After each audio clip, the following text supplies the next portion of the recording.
last time you were here, you were telling me you were looking forward to coming back to the Philippines and actually fighting. And here we are. You must be stoked. Yeah, it's a big deal.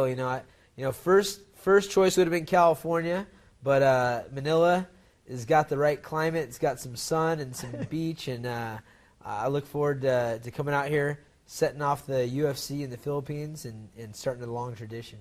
Talk to us about your fight with Frankie. What are you looking forward to in that particular fight? For me, personally, it's just a big challenge. I like fighting guys that are top fighters, and he's a former world champion, a top contender at 145 pounds, and it's something that gets me excited to challenge myself and find a way to win. So, we have a very interesting matchup, and we're not going to know until we get right in front of each other who's stronger, who's faster, and who's better. So that's the exciting part for me, and for everyone else, a fight to write home about. It's going to be pack a lunch and get your popcorn ready, because it's going to be a nutty fight. In terms of your training for the fight, are you going to try to factor in the Manila heat? Because when you come back in May, that's going to be right at the peak of summer. Summers get pretty hot in Sacramento also. We get to 100+ degrees sometimes, and I feel like I thrive in the heat.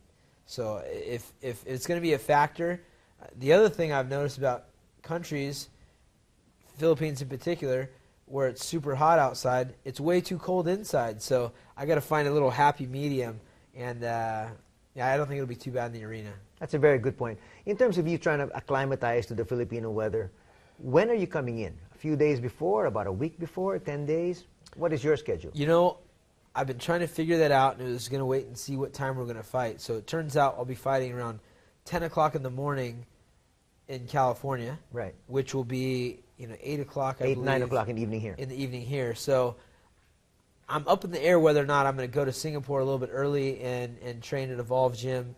I've been offered to go out there, and I've got a friend out there who has this thing set up, so I may do that. But if not, I may just come the 5 days prior and try to adjust my time in America. Anything specific you want to be able to focus on for your fight against Frankie? I've been purposely gaining a little bit of weight to make sure that I'm not outsized in there, and it's been really easy. My body is just thanking me for being able to eat whatever I want and lift hard and do things that I haven't been able to do for years now. And then I need to get back down and make sure my speed is still effective. So gaining that weight with keeping the speed is the two things I've been focusing on right now. Moving away from the fight, looking at you and your career, you've been in this business for 12 years. How has the sport grown from the time that you started and to what you're seeing right now? Yeah, it's just a night and day, literally, like night and day on a different planet. It's when I first started fighting the sport, and I was talking about Munoz, because Munoz is a guy that he was in my corner for my very first fight.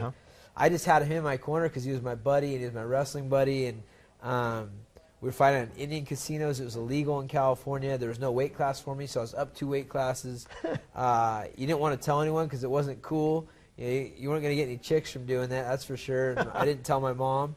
Now it's national, it's international, it's worldwide. It's the fastest growing sport in the world, and it's respected, and it's well covered. So the pay is a lot better.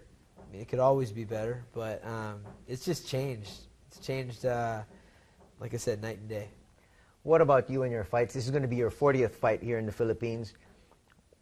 Talk to us about some of your ups and some of your downs.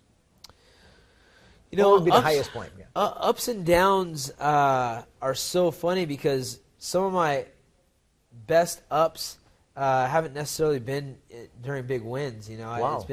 It's been times where it's been monumental for me. And some of the lowest times has not been just because of the loss, but the mentality surrounding it. So correct. I would say a bad year for me was when I fought Hanan Barao the first time. I was moved off of a big card in Vegas onto a card in Canada that didn't have a lot of notoriety, and I lost out on some real monetary opportunities there.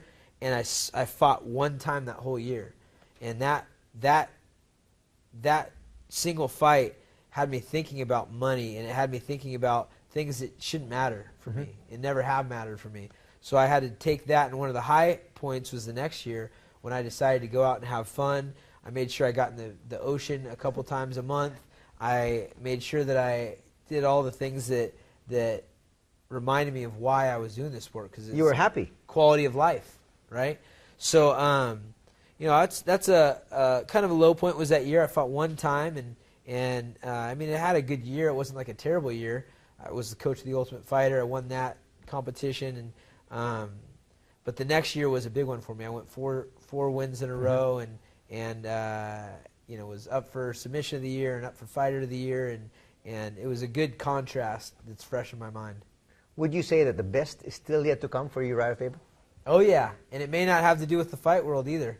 The best is definitely yet to come for me. I've got a lot of things cooking, and to be honest, I watched a fight. There was a documentary in 2007 that I just got a hold of. It wasn't because it hasn't been approved. It never got released, but it was a great director in America that wasn't a well-known director when he filmed this footage and then just released the footage. But I'm a much better fighter than when I was a world champion. I mean, I have the same tenacity, the same mentality, the same athleticism, but I'm a much better technical fighter. So that's exciting for me. Watching that documentary, I was like, wow, I definitely believed I was going to win and found a way to win, but I have a lot more skill now, so that's exciting. What about the fact that, how are you able to balance your time between fighting and taking care of your fighters as well? I've got a great support system with management, with people that run the gym. I've got a lot of things on my plate, but that's always how I've been. I like to stay busy. I've been, since I was a little kid, I've been playing sports and doing school and splitting time with my parents and, all these different things. So I'm used to balancing things, and this team is now, I'm a mentor for the guys, but I'm not the hands-on guy that is molding them necessarily, and it's a great role for me to be in. Well, before we let you go, advice to a lot of the young kids out there that want to get into MMA, what would you tell them? First and foremost, think big.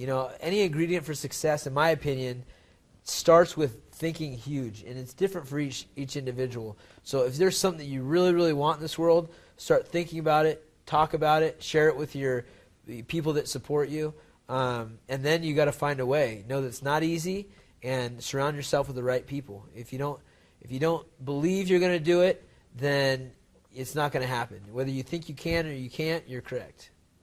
Urijah, thank you very much for the time. Very well said. My pleasure. Thank you. Thank you. This is Urijah Faber, the California Kid. You're watching Real Sports.